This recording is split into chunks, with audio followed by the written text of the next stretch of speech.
ओम शांति। आज मीठे बाबा हमें कहते हैं कि आसुरी प्लान और ईश्वरीय प्लान अलग अलग है।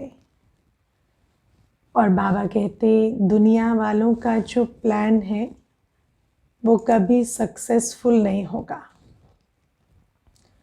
और बाबा का प्लान सक्सेसफुल होगा। तो आज बाबा ने हम बच्चों को कहा कि दुनिया में सबका है आसुरी प्लान और बाबा का है ईश्वरीय प्लान। तो सबसे पहली बात है, दुनिया में जो आसुरी मनुष्य हैं, आसुरी क्यों कहते हैं? काम, क्रोध, लोभ, मोह और अहंकार के अधीन है। ये 5 बड़े विकार और फिर इनके बाल बच्चे भी हैं, लेकिन 5 मोटे विकारों के अधीन है।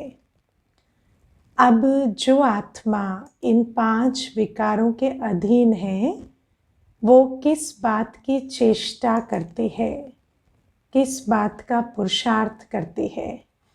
वो पुरुषार्थ करती है इन विकारों की पूर्ति का, है ना। सारा प्रयास, सारी चेष्टा इस बात की है कि हमारे विकारों की पूर्ति हो। लेकिन जैसे आज बाबा ने कहा ना कि नर्क को और नर्क बनाने का प्लान करते हैं। क्यों? क्योंकि विकारों की पूर्ति होने से विकार बढ़ते हैं। सिद्धांत क्या है? जितना हमारे काम विकार की पूर्ति होगी उतना काम विकार बढ़ेगा। जितना क्रोध की पूर्ति होगी उतना क्रोध बढ़ेगा। आपको अगर आज 4 व्यक्ति हैं जो आपके क्रोध को, है ना, क्या कर रहे, रिटेलिएट नहीं कर रहे, तो कल 8 चाहिएंगे आपको। क्रोध बढ़ता जाएगा। जितना लोभ की पूर्ति होगी लोभ बढ़ेगा, अंधा कुआं है विकार। जितना मोह की पूर्ति होगी उतना मोह बढ़ेगा।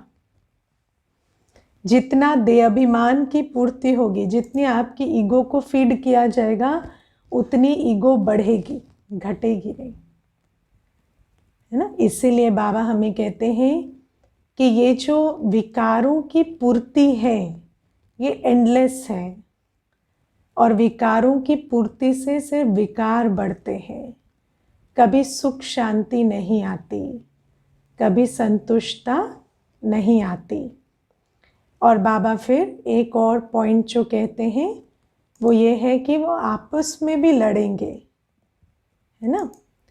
लेकिन हमें ये बात विचार करनी है कि जैसे कलयुगी आसुरी इच्छाओं का या आसुरी प्रयत्नों की निशानी है, वो आपस में लड़ेंगे, है ना। तो मतलब इसका ऑपोजिट कि हम जो ईश्वरीय परिवार में हैं, हमारी निशानी होनी चाहिए कि हम आपस में सहयोगी बनेंगे,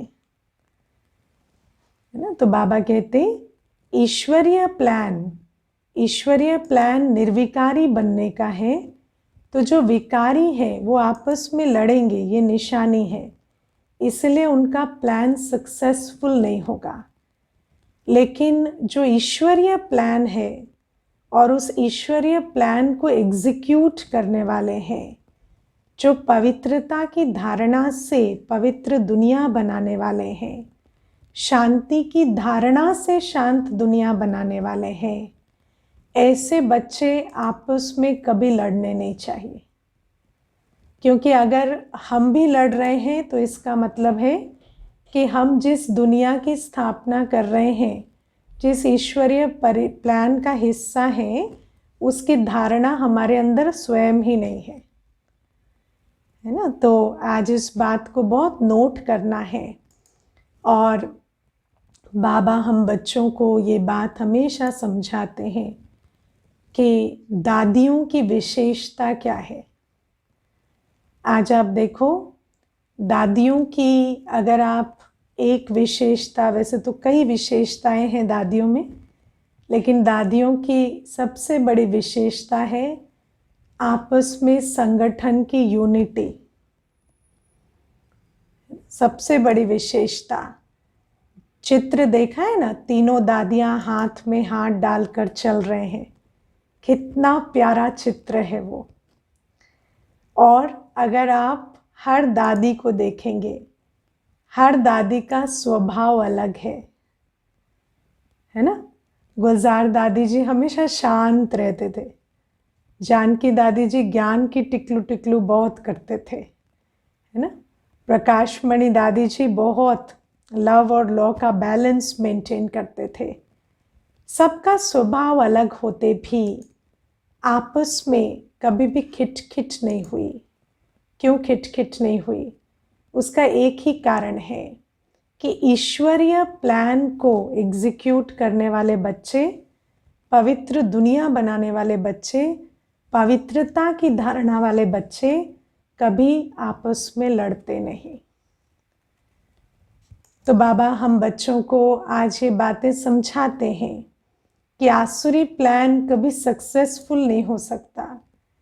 सबसे पहले समझना है कि आसुरी प्लान मतलब विकारों की पूर्ति हो, इसका प्लान। और विकारों की पूर्ति कभी पॉसिबल नहीं है। विकार एक अंधा कुआं है, जिसमें जितनी पूर्ति होगी उतना वो कुआं और गहरा होता जाता है। और बाबा इसलिए कहते हैं मेरा है ईश्वरीय प्लान।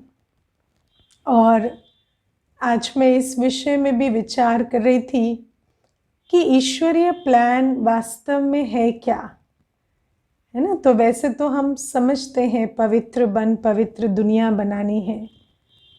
तो पवित्रता, तो आज हम एक ऑर्डर समझेंगे। बाबा आज दो बातें मुरली में कहते हैं, जिसको अभी योग में भी अभ्यास करा रही थी, कि परमधाम में हम संपूर्ण निर्विकारी हैं। सतयुग में भी हम संपूर्ण निर्विकारी हैं। और आज बाबा ने दो लॉज बताए। निर्विकारी होते हैं तो सुख का संबंध है, और विकारी होते हैं तो दुख का बंधन शुरू हो जाता है ना। अब जब हम निर्विकारी सुनते हैं शब्द, तो किसी को भी पूछो निर्विकारी क्या होता है, तो कहेंगे काम क्रोध लोभ मोह अहंकार नहीं है, वो निर्विकारी है ना। तो उसकी डेफिनेशन में क्या आता है, क्या नहीं है, ठीक है।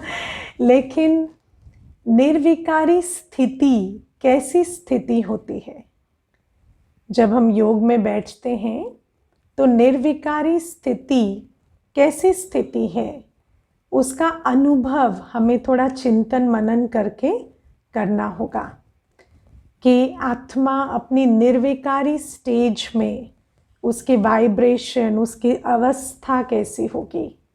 तो ये तो पता है कि विकार नहीं होंगे, लेकिन जब विकार नहीं होते हैं तो आत्मा की स्थिति कैसी होती है? तो आत्मा अपने गुणों शक्तियों का स्वरूप होती है ना। आत्मा अपने सातों गुणों, आठों शक्तियों का स्वरूप है। तो आप देखो एक ऑर्डर है, तीन चीज़ों का ऑर्डर है। सबसे पहले परमात्मा है, फिर आज प्रकृति है, फिर आत्माएं आ गई, है ना। आज अगर कॉन्शियसनेस का ऑर्डर देखेंगे तो सबसे ऊंचा तो परमात्मा, फिर क्या हो गई प्रकृति, फिर आत्माएं। इसलिए आज आत्माएं प्रकृति के पीछे भाग रही हैं। आज आत्माएं, आज व्यक्ति पेट्स रखता है प्यार के लिए, है ना। एक आत्मा एक कुत्ते से प्यार मांग रही है। कुत्ते को प्यार देने की उसको ताकत नहीं है, वो प्यार उससे मांग रही है। कोई भी चिड़िया रखेंगे, कोई भी जानवर रखेंगे, और उससे प्यार, उससे कंपनी, उससे कंपेनियनशिप चाहते हैं। प्रकृति के पांचों तत्वों से सुख चाहते हैं। एसी का टेम्परेचर ठीक रहे, है ना, हवा ठीक चलती रहे, है ना, कोई ह्यूमिड ना हो, कुछ ना हो। तो हम प्रकृति को कंट्रोल करने की कोशिश कर रहे हैं, क्योंकि आत्मा प्रकृति के नीचे आ गई है। और बाबा हमें ये जो 2 विधि रोज बताते हैं, पहली विधि पवित्र बनो, दूसरा बाबा को याद करो। बाबा को याद करना मतलब बाबा ज्ञान का सागर है, शांति का सागर है, प्यार का सागर है, पवित्रता का सागर है। तो जिसको याद करेंगे उसके समान बनेंगे। और पवित्र बनना मतलब अपनी इंद्रियों के खींच में आकर लगाव में और फंसना, इंद्रिय रस में और जकड़ना, उस आदत को छोड़ना। तो बाबा कहते हैं ये जो 2 विधियां हैं, बाबा की याद और प्योरिटी, ये हम आत्मा की वाइब्रेशन रेज करती है ना, आत्मा की फ्रीक्वेंसी बढ़ती है। तो जब आत्मा की फ्रीक्वेंसी बढ़ेगी बाबा को याद करके, ऊपर बाबा है ना, तो बाबा को याद करेंगे तो हम ऊंची स्थिति में जाएंगे। जब ऐसा होगा तो सतयुग में अभी दुख का संबंध क्यों है, दुख का बंधन सॉरी है ना, क्यों? क्योंकि हम प्रकृति के पीछे भाग रहे हैं। तो पीछे भागने वाला हमेशा दुखी रहेगा, भिखारी हमेशा दुखी रहेगा, स्लेव हमेशा दुखी रहेगा। ये नियम है, क्योंकि वो तो मालिक की इच्छा पर है ना, कभी वो मेहरबान हो कभी ना हो।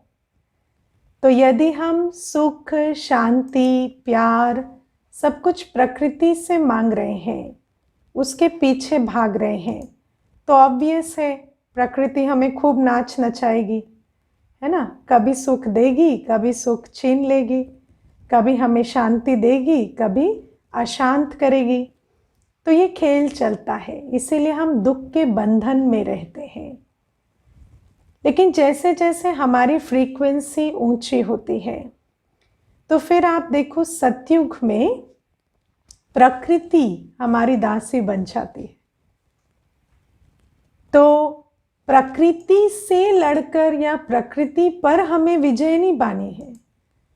हम बाबा की याद में रहकर, बाबा की श्रीमत पर चलकर प्रकृति पति बन जाते हैं।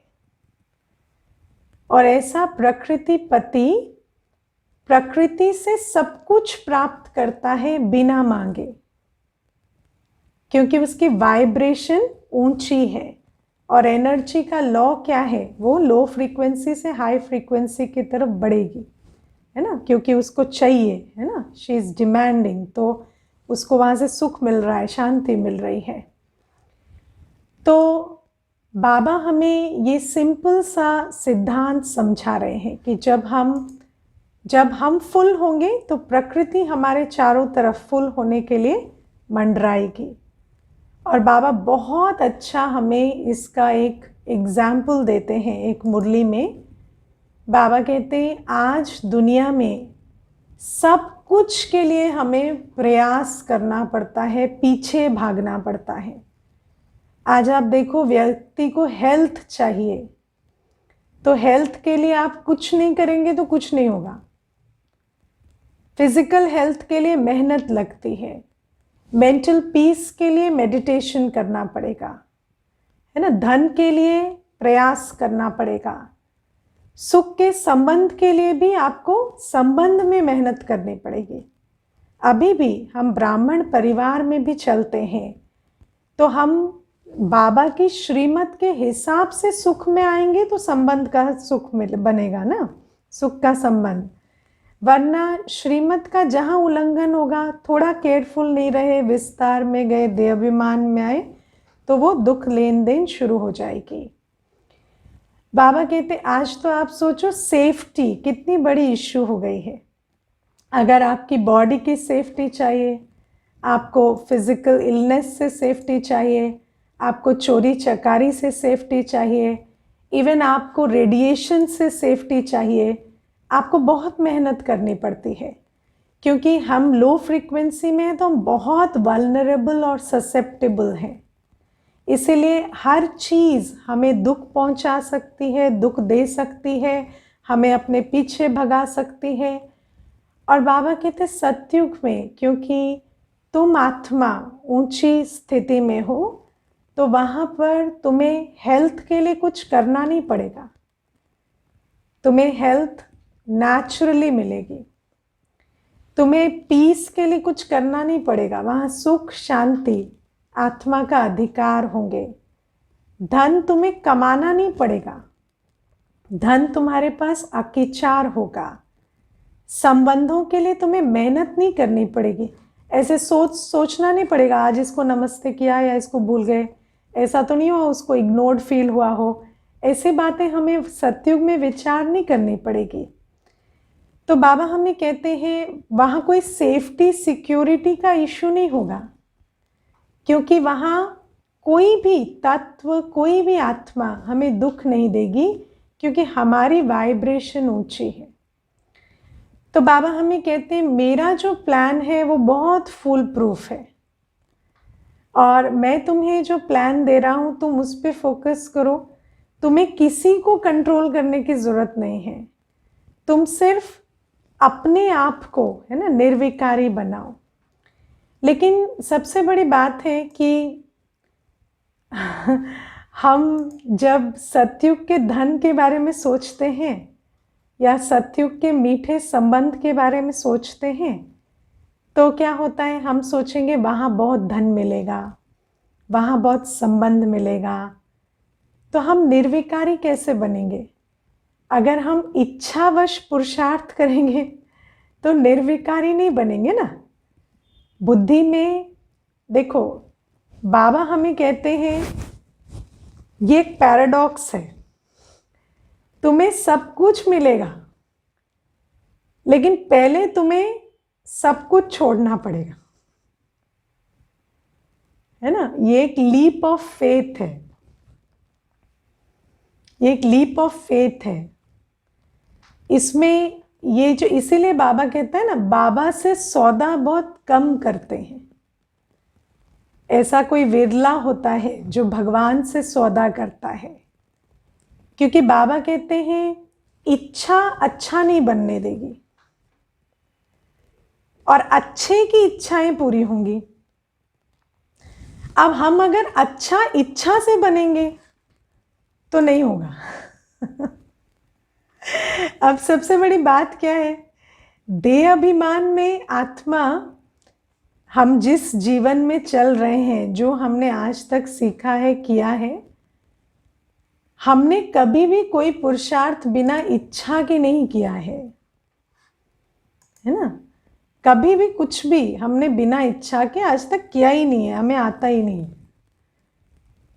तो अब वो इच्छावश, धन की इच्छा के वश पुरुषार्थ करेंगे तो धन नहीं मिलेगा। क्योंकि अच्छा ही नहीं बनेंगे तो इच्छा पूरी नहीं होगी।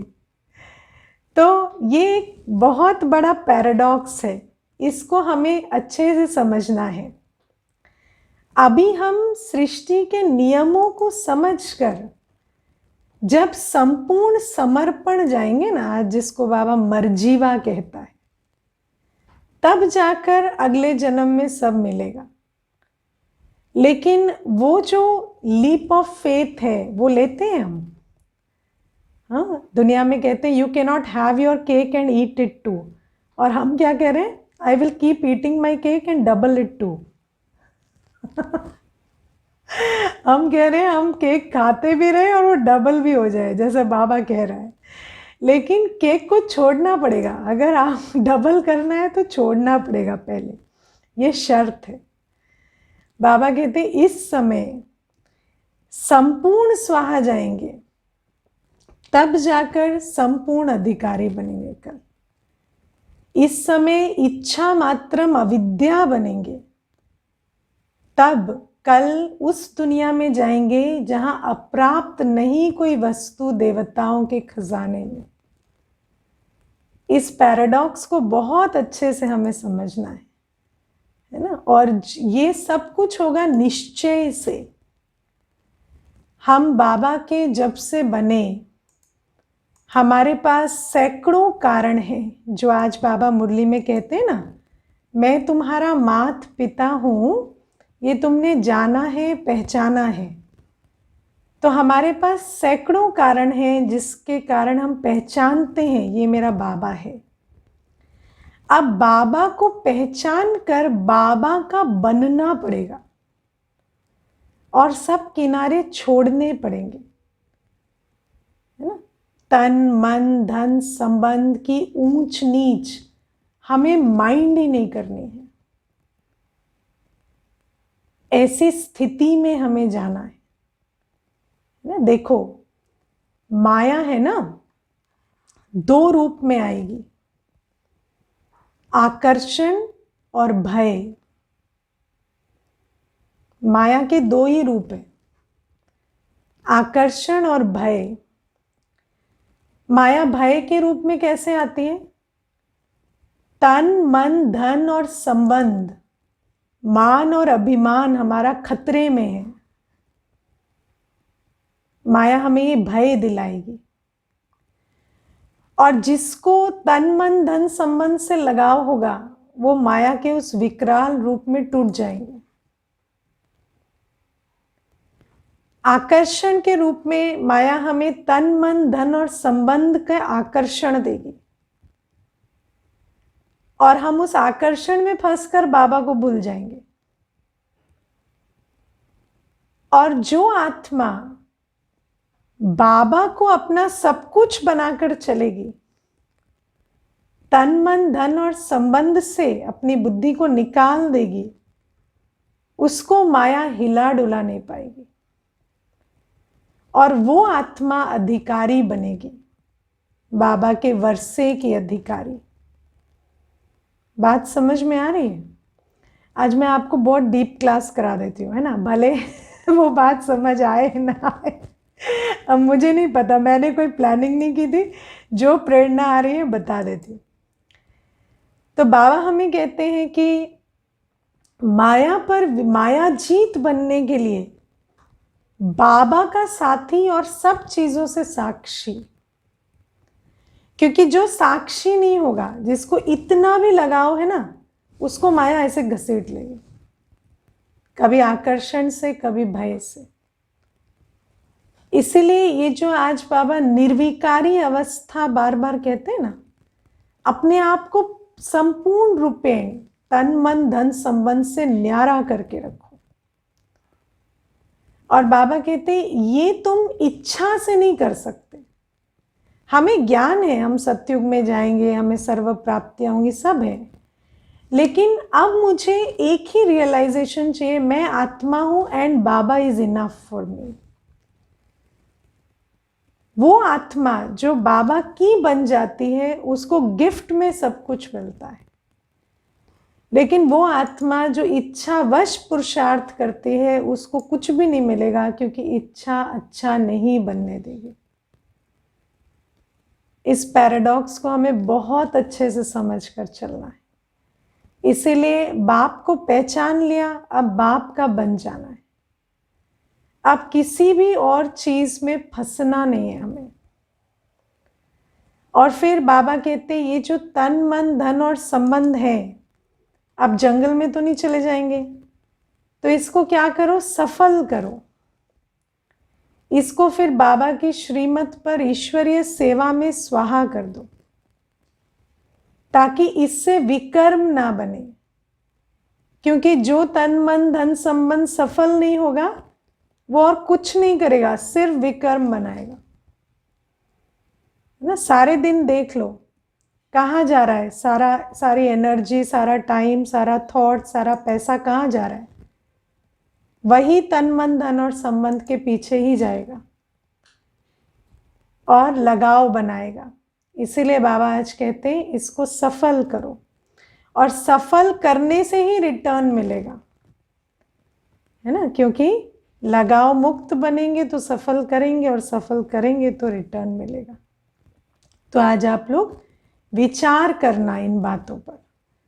आज जो क्लास हुई इस पर चिंतन मनन करना, फिर धीरे धीरे बात बुद्धि में बैठेगी।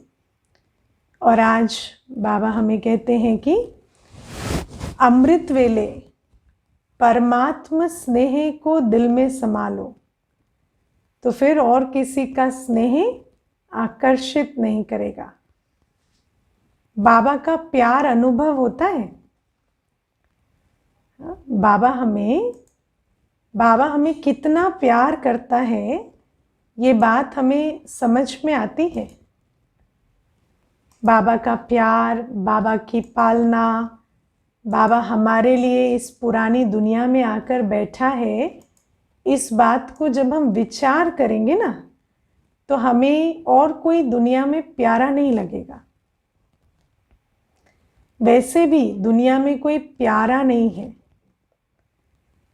ना। हम किसी से प्यार करते हैं, वो हमारी अज्ञानता है लेकिन दुनिया में कोई प्यार करने लायक नहीं है आज, है ना। पतित से क्या प्यार करना है, जो एक झटके में अपने प्यार को विड्रॉ कर देते हैं, उनको क्या प्यार करना है ना। मैंने आधे घंटे में रिश्ते बदलते देखे,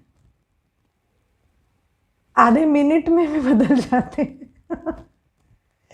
छोटी सी बात हो जाती है और वो प्यार खत्म हो जाता है।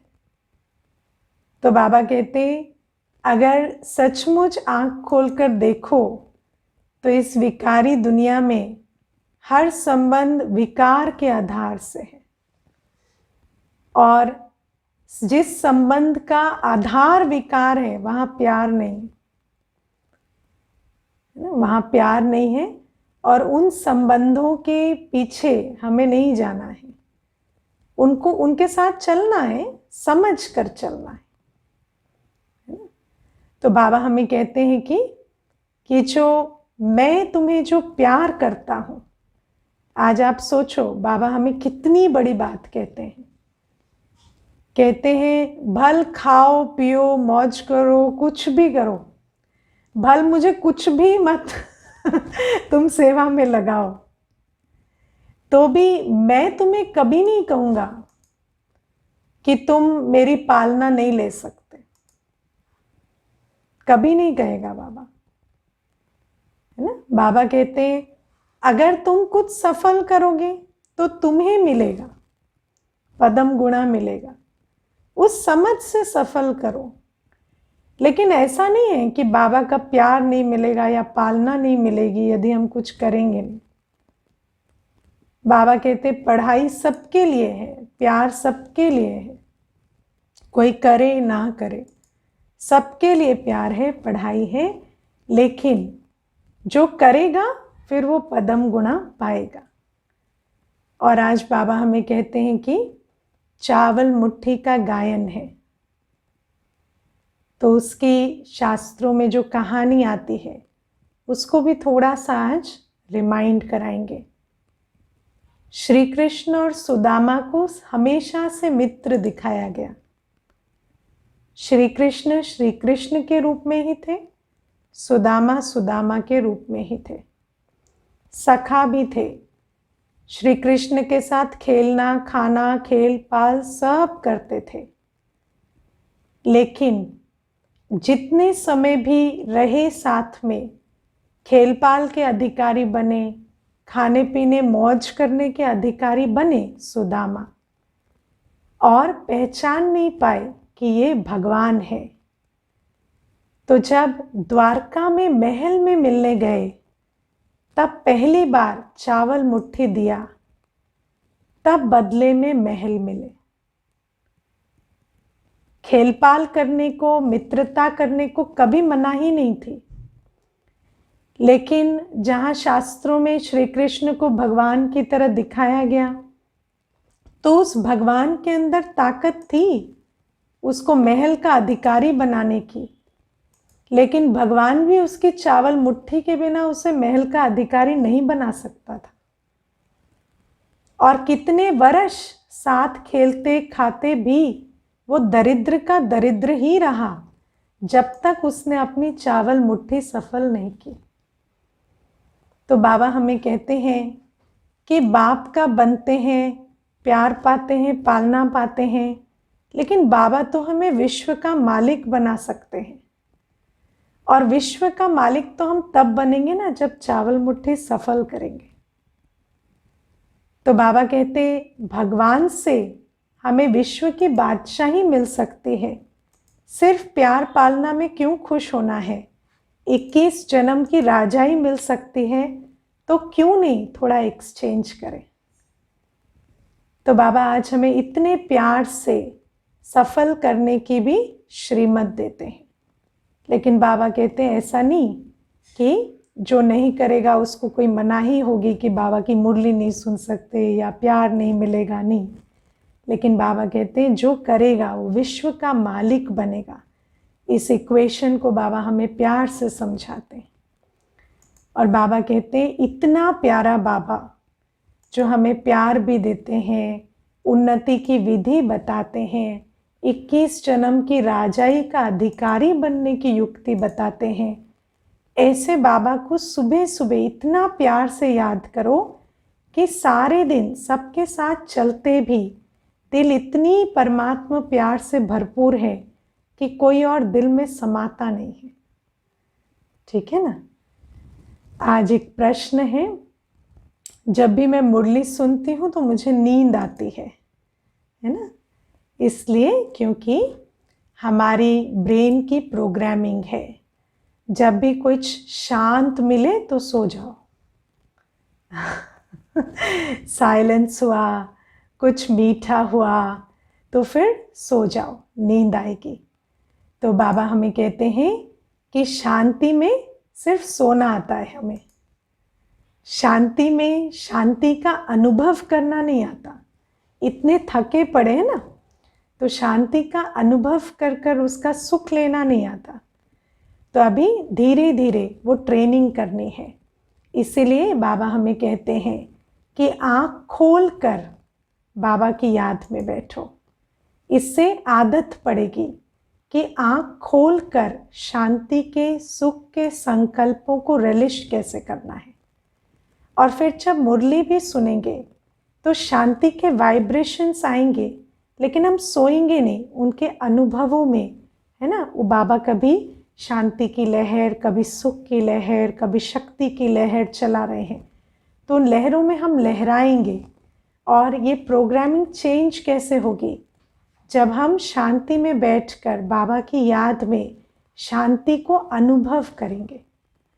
तो ये सारी आदतें, इसलिए बाबा की हर श्रीमत एक दूसरे से कनेक्टेड है, तो इसको प्रैक्टिस करना है। ठीक है। ओम शांति।